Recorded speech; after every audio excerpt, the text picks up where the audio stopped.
I'm not talking to you. Oh, mangoes are ripe somewhere.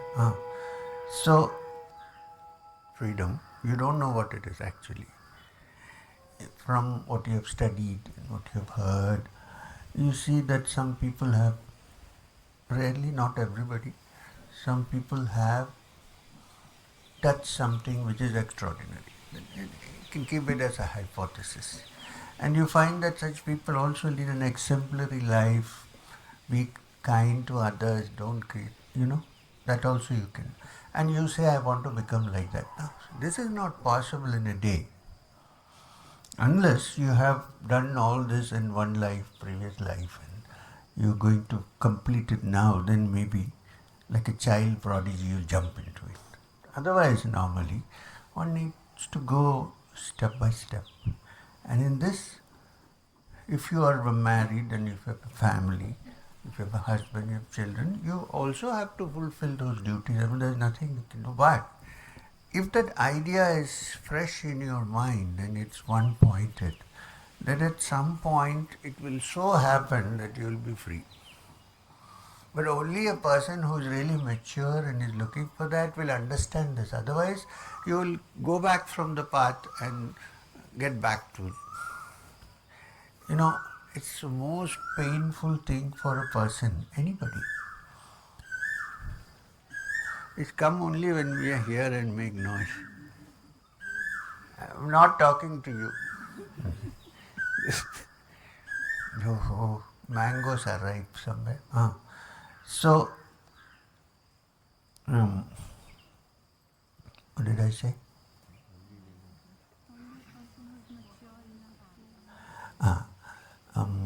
Yeah. No, not mature. For anybody, for instance, any human being, there's a reply.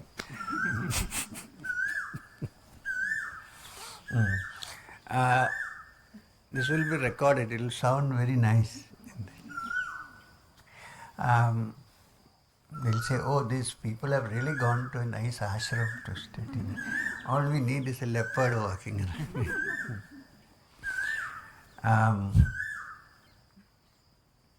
What did I say?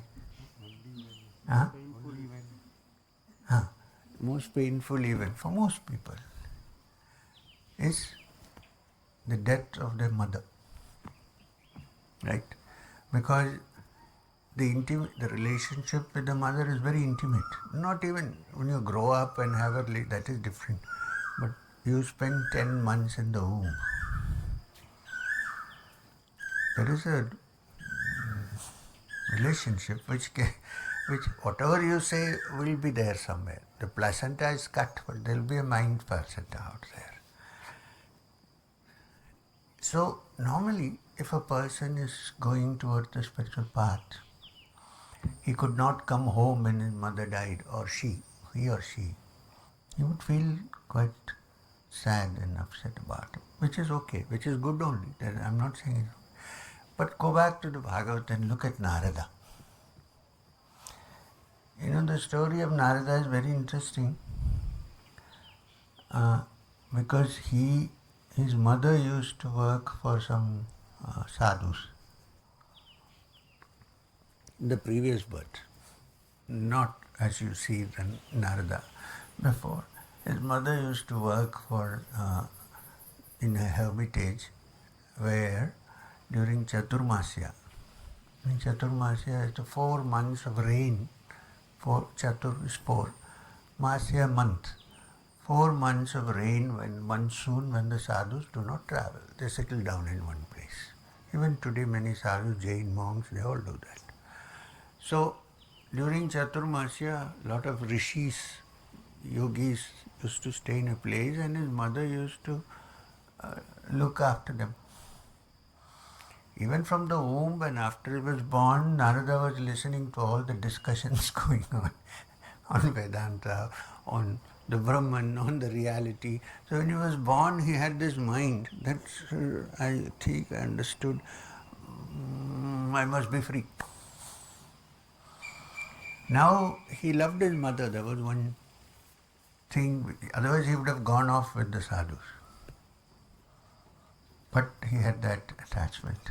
He, he didn't say it was wrong. He knew that he cannot break it. And then one day when his mother was going out in the dark, a snake bit her and she died. Now look, how would different people interpret this? One would be very sad, I took up this spiritual path, so my mother died because of this. He was meditating, so the snake bit the mother. Somebody would say, oh, I should not have meditated. Narada says in the Bhagavad, one bondage which I had, God took away. And so I was free. I wanted to say this is cruel. No, it's not cruel. It comes out of the only one. So when you reach that state, then all these things don't matter. But till then, if you're still thinking of that, that means you have not gone there. So keep that aspiration fresh in your mind and do what is necessary to be done.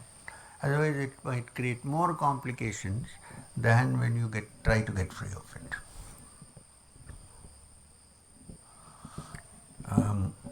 Especially in the modern world, no, people, you live in a society where they expect you to do certain things. You have to go to birthday parties, you have to cut cakes, you have to blow off candles. Actually, this blowing candles I don't understand. When you are born or when your birthday, you should light lamps or light candles. Why are we blowing them away? I don't know. Blowing away of the candle is called nirvana of the flame. Anyway, it doesn't matter. It's a custom. So we all have to go through all that. Blowing candles, singing happy birthday to you, all these stupid things. But we have to do it because we live in that kind of society. We don't mean anything actually. It's a ritual. And so many other rituals are there. But deep down in your mind, you know that there is no much meaning in this. But since you are living in a society that goes, you will have to put on a vesha. When in Rome, they say, do as the Romans do, at least pretend to do as the Romans, so you don't cause complications to others. But deep down, you should understand that इसमें कुछ नहीं है. So when you understand this and live at some time, you become mature, and then what is not required will fall off. You don't have to do anything. Till then, try not to create problem, not hurt people unnecessarily. Because others may not understand this, right? You may understand, others they don't know. Suppose I am a man and I am interested in, I'm the husband and I am interested in the spiritual path. The poor wife who has no background, she may not know anything about it. So I can't, so you know what, you have to be kind, you have to balance and adjust till that happens. When you're mature, spiritually mature, this is very interesting. 10 months you are in the mother's womb, and the muscles of the womb protect the child. When the child is ready to go out, which muscles push it out? The same muscles. In the same way, Prakriti is like that. When it sees one is ready to get out, it will push you out even if you don't want. But you should be mature enough to understand that this is a pushing out because I wanted it, not because it's... Otherwise, look, even after you are free, let's say, when I say free, in quotes, spiritually free, nirvana, moksha, kaivalya, whatever you want to call it. Even then, if you live in a family setup, you need to follow some rules so that people don't know this, right? They shouldn't get unnecessarily rubbed on the wrong side. So some adjustment, some kindness, some understanding is essential. And I think a yogi who has attained that capacity would be able to handle it and do what is right at the moment. That is called Swadharma, actually.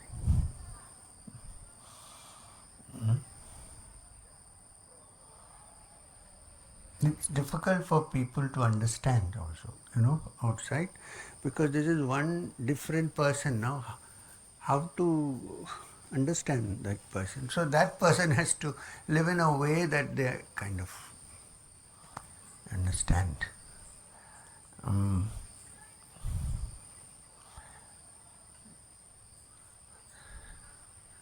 so it's like that. I mean, I'm just roughly describing this. This is food for thought. You need to look into it because each individual has a different set of circumstances. You, there's no blanket rule that I can give you. But based on this, you use your own judgment and try to figure out what to do.